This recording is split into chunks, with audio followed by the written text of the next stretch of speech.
in a match that I myself had declared as a caveman matchup.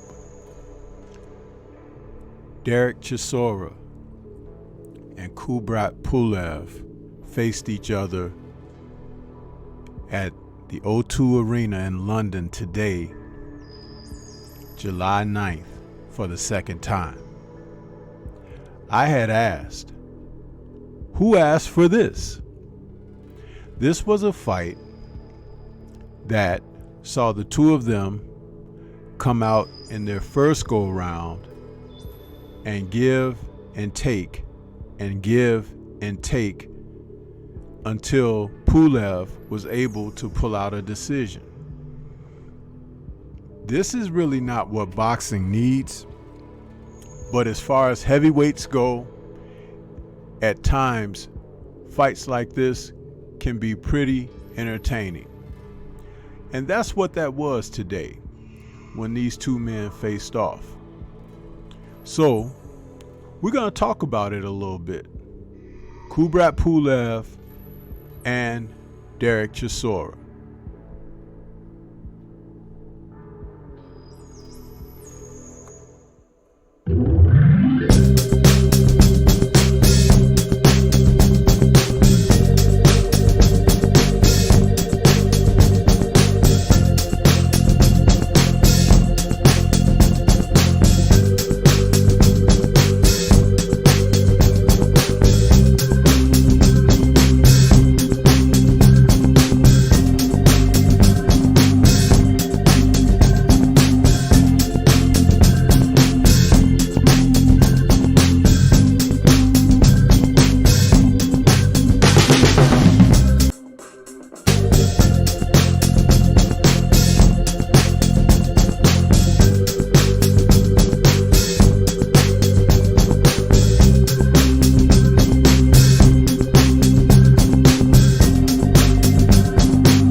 These two gentlemen, Kubrat Pulev and Derek Chisora, fought again for the second time and definitely delivered a slugfest, we can call it.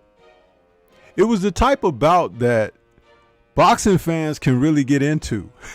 There wasn't a lot of technique going on here, people. Just like I said in my pre-fight breakdown, these two men were able to bring something out of one another simply because of their styles.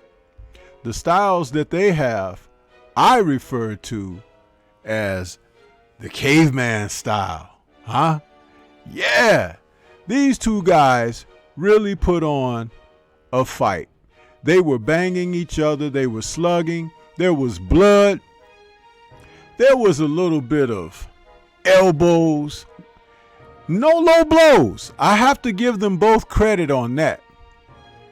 But what they did do was manage to feed that crowd at the O2 Arena in a manner of which, as I stated earlier, I thought would be the case.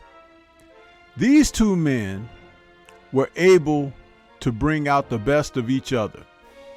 They challenged one another. They gave as good as they got. And once again, as I said in the first fight, they were able to take spots where they really competed. And then when Kubrat Pulev decided to use his jab, he was able to keep Derek Chisora at bay. Chisora's whole game plan was to get inside and just put hands on Pulev any way he could. A lot of shots to the belly and to the liver. he was really banging Pulev's body, and Pulev, who opted to just cling or stand close with his arms out, gave up so much of his body, I think it affected his stamina late in the fight. And it affected, though he doesn't have a great deal of punching power, it did affect him letting his hands go and being able to really hurt Chisora, who's definitely a sucker for a left hook any day of the week. But it was very entertaining. Rounds 8 and 9 really saw these guys banging the hell out of each other. I mean, they were really going at it. Back and forth, teetering. Chisora had kind of gotten winded late in the fight. The guy does not have enough to go 10 rounds solidly. You'll get 4.5 rounds out of him tops. Everything else is trying to survive. There were moments where he would retreat to the ropes and he allowed Pulev to get off. I actually scored this fight in favor of Pulev because he was working behind the jab. But I could understand the crowd sentiment behind Chisora because he's a UK fighter and a fan favorite over there. But Pulev, when he elected to use the jab, started peppering Chisora with the jab and punching off of that. The bobbing and weaving that Chisora managed to get off early in the fight was of little consequence as the fight wore on. That bobbing and weaving got a little more lethargic and cumbersome as Pulev was able to get his shots off.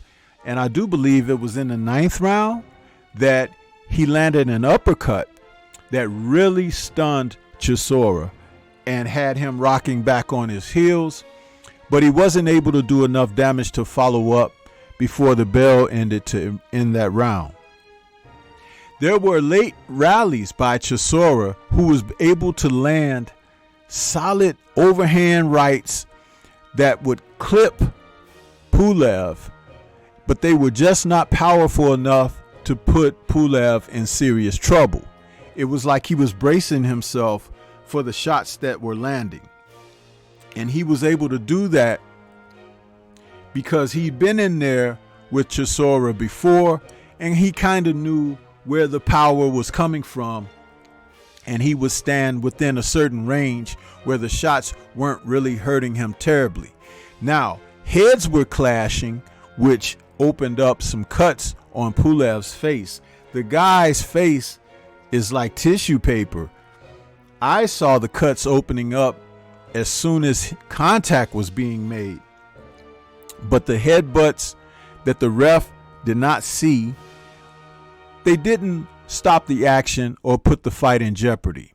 Now, there was some instances where this particular referee was stepping in and trying to break them up, and he called time several times during the fight. I think at least 3 times, possibly 4. And I noticed that the timekeeper never stopped the clock when he said that. He said, "Stop time," and the clock continued to run. What is going on with these people in boxing that they have around these fights that always impact the matches when they should not even be of a second thought? When a car is driving down the street, all tires inflated, it rolls. When you have a flat tire, you know it because it makes sound. The car doesn't ride as smooth. It's flopping a little bit. And that's what happens when you see things like this particular referee and the timekeeper outside of the fight, that they couldn't be in sequence to say, hey, when I call time, you've got to stop the clock. Okay? And they didn't go back to restart the clock or anything. They just let the clock run through, even though he called time. Several instances. I do not like that, because if there's a dire circumstance and then the fight resumes after the ref gives authorization for it to resume, then the round ends where the action couldn't resume because the timekeeper never stopped the clock. These people continue to impact themselves unnecessarily on these bouts, and it is really sickening at the end of the day. But kudos to these two gentlemen who put on a crowd-pleasing affair. And it was the type of fight that I knew it would be. As long as Pulev operated behind the jab, he was going to be in a safe place. But when he decided to either slug or just drop his hands and fight, it became something totally different, not in his favor.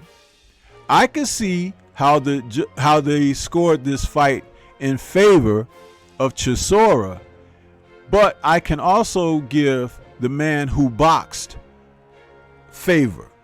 I had it 7-5 for Pulev simply because he used the jab. Chisora tried the jab twice in 12 rounds, and he didn't look good doing it. He didn't look interested in doing it, and he didn't even seem to understand that that's a part of boxing technique. The man lives to fight another day. Ed Hearn continues to talk about he needing a big payday, but I think it's just a cash out situation because I do not see Derek Chisora beating any of the younger fighters who are on the cusp. And there are fighters who are very dangerous for him as well.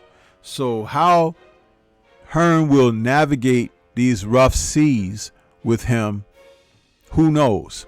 Maybe one of the young UK heavyweights will get a shot at him, because I don't think he's good enough for any of the young American heavyweights.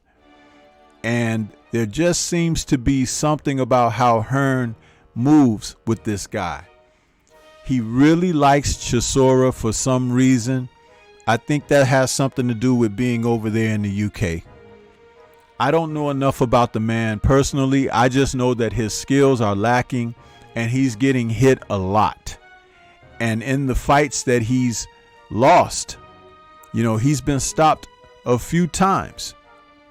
But as you age in the sport, taking blows to the head, especially in the heavyweight division, is not something you want to do.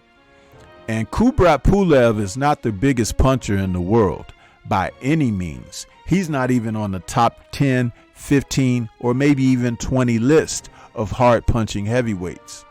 And he was able to hurt Chisora at one point in this fight.